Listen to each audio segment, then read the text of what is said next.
Sa ikalawangang pagkakataon mula nang dumating dito sa The Hague, si Vice President Sara Duterte ay muli siya nakabisita sa kanyang ama sa detention facility na nakakulong ngayon sa Scheveningen Prison.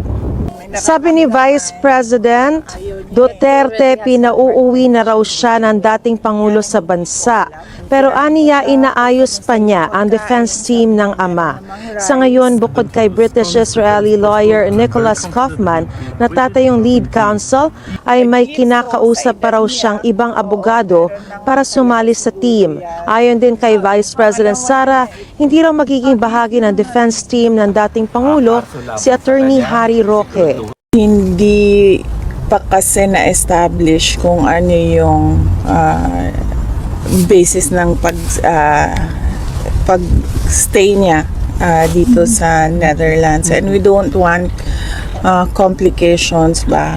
Kung nais pa rin daw ni Attorney Roque na tumayong abogado ng dating Pangulo, ay kailangan niya itong talakayin kay